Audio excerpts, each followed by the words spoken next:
Should you move to Reno Sparks or should you move to Carson City? This is a question that I get asked all of the time because I am a Northern Nevada real estate agent and I serve both of these areas.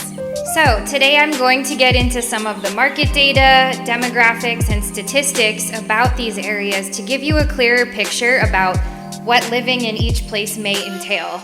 As a real estate agent, I do serve a lot of out-of-town buyers who are relocating to our area, so I get questions about these places a lot. So I'm happy to dive into data, but also to kind of give you my experience and insight as to which may be better for your lifestyle, because I've actually lived in both places and I moved to this area from the other side of the country. I'm from Massachusetts originally, and I've been in this area for more than a decade. So let's dive in. I'm gonna start by debunking a common preconceived notion or myth that it's actually a lot less expensive to buy a home or buy property in Carson City. So I'm just gonna back that up with some data. This is the end of August. Today is August 30th. So if you're watching this in the future, just to give you some context, I'm pulling up the last month of data that has a whole overview and snapshot of our market. So that would have been July 2022, and at the closeout of July, the median sales price in the Reno Sparks market was $574,510. Now, if we go to the Carson City market, it was $574,950. So, $574,950, $574,510.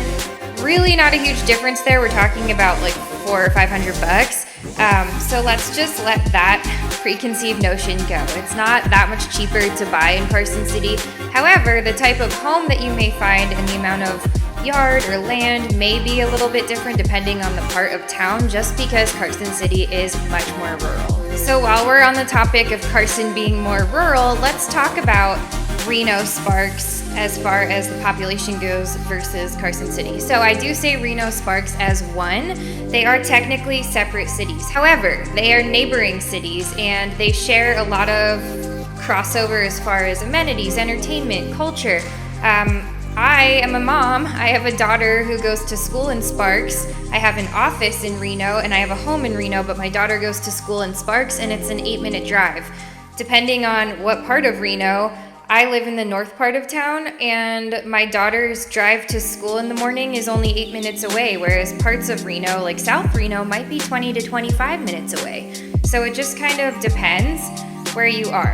Now also, I don't have a map in front of me. However, you can picture it in your head. The city of Reno / Sparks, the way it's laid out is the 395, which becomes 580, is like a north to southbound major highway that runs through the middle of the city. Then you have Highway 80, which goes east to west, and it makes a cross. Then you have the McCarran Loop, which circles around all the way around both. So to the east, you have Sparks within that like upper and lower quadrant, and to the west is Reno, but there are parts that are like touching. Okay, so let's talk about population. According to the last round of census data that was available, the population of Carson City was 58,993 people, so about 59,000 people. The population of Reno Sparks combined was close to 350,000 people.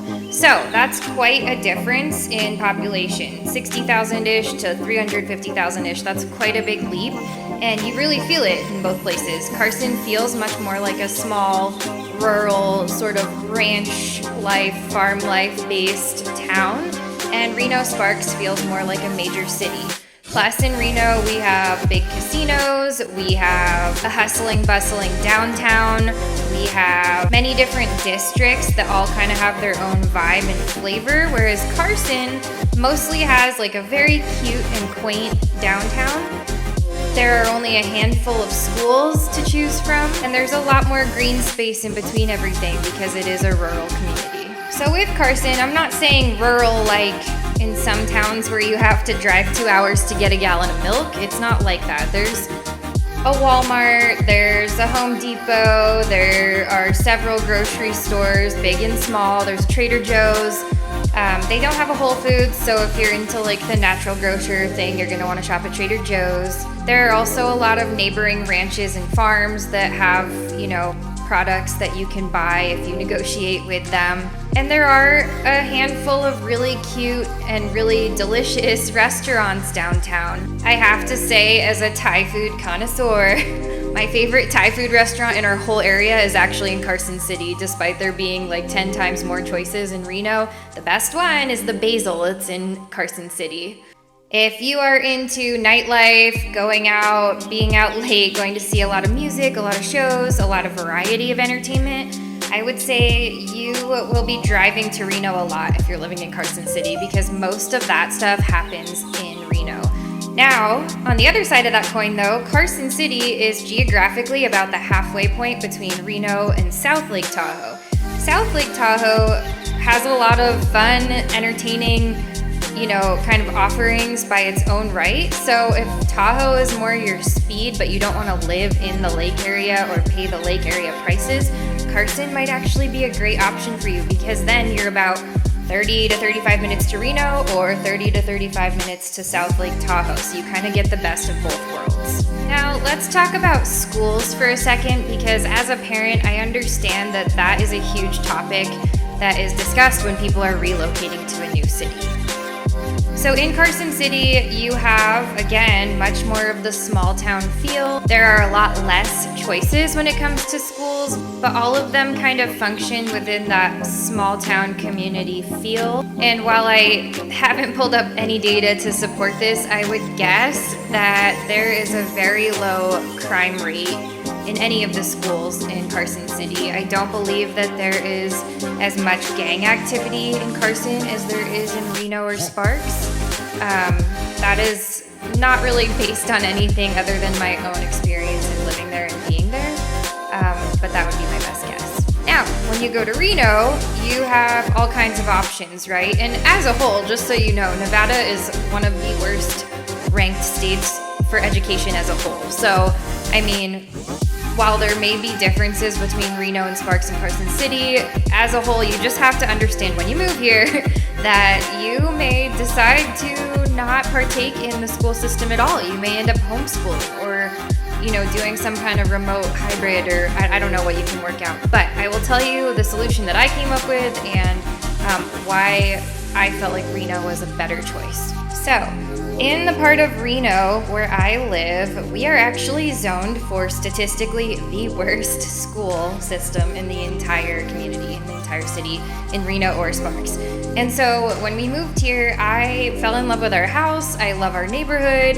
It's really convenient to get to our family, to shopping, to all the things that we need. But a big concern that I had as a mom with a daughter who just entered kindergarten this year was, oh no, the school system that we're in is terrible. It sucks. So I did a lot of research, and what I found out is that even though some of the regular public schools that you are zoned for in Reno can be a little bit rough, Reno has some absolutely amazing charter schools. So many of these charter schools are public, they're free, and they're fully funded. So it doesn't cost anything extra for your child to attend one. I literally applied to every single charter school in Reno and Sparks for my daughter and went around and interviewed at every single one that we got accepted to. Now, that's something that you do need to be aware of. With our population growing and the infrastructure kind of somewhat struggling to keep up with all of that, there will be waiting lists, especially at the schools that are well known for being of a higher caliber. Within the charter school environment in Reno Sparks, there are a lot of options too. I looked at Montessori schools, I looked at STEM schools, STEAM schools, schools that had a focus more in the arts, schools that had more of a focus in language. I even interviewed at a school that teaches completely bilingual in Spanish. Even if your child has only been introduced to English or Spanish, every child leaves there bilingual, which I thought was super cool. I am going off on a huge tangent here with schools, but as a parent, it's something that really matters to me, and I think that if you have kids and you're moving to the area, it's going to matter to you too. So I'll just leave on the note that we ended up choosing Matter Academy of Northern Nevada, and we absolutely love it. So there are two other schools. There's Doral and Pinecrest that are like really great schools, and they're known to be really great schools. And I was really hopeful that we would get into one or the other. I think when the waiting list was published, We were 187th on one and like 132nd on the other. So it's like there's no chance, right? And I was super bummed. So we looked around, I interviewed all these other charters that we had gotten into, and one of them was Matter Academy. So I actually ended up loving the school. The principal was amazing. The academics were great. It's a brand new building. There were just a lot of things about it that I really liked. So we enrolled, she's going there. It was not until the first day of school that I learned that Matter Academy is actually like the third sister school within the chain of the other two that I was hopeful she'd get into. So there's Doral, Pinecrest, and Matter Academy. And so we are within that umbrella of the same academics, and I'm just so happy because I didn't even realize that those schools were all connected. So do your research, shop around.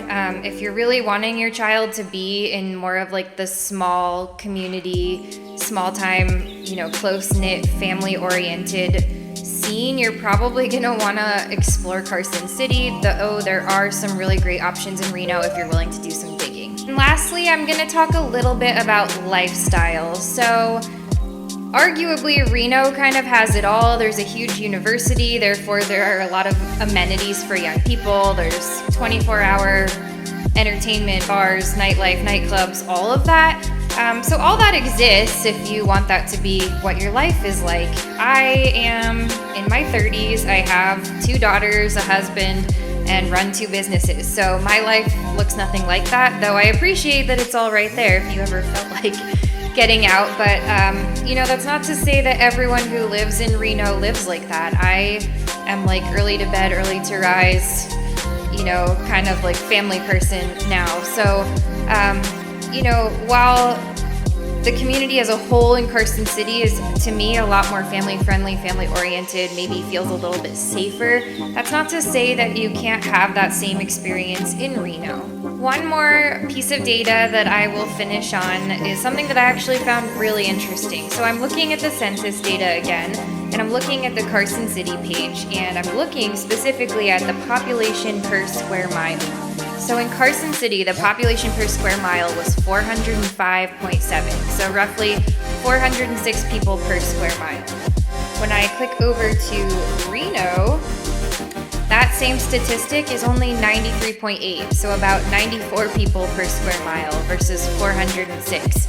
So arguably, I think that's telling me that while the population of Carson City is much smaller than Reno Sparks, in many cases it is more dense, if that makes sense. All right, what do you guys think? Do you live in the area? Where would you rather live, Reno Sparks or Carson City, and why? Please let me know in the comments below. I love learning about your experience in our community. And hey, if you are looking to move here in this area, I would love to chat with you. I will offer you a free, no strings attached phone call, 30 minutes. Let's get all your questions answered, and I'll help you come up with the next and best steps in your home ownership journey. Just click the link in the description box below.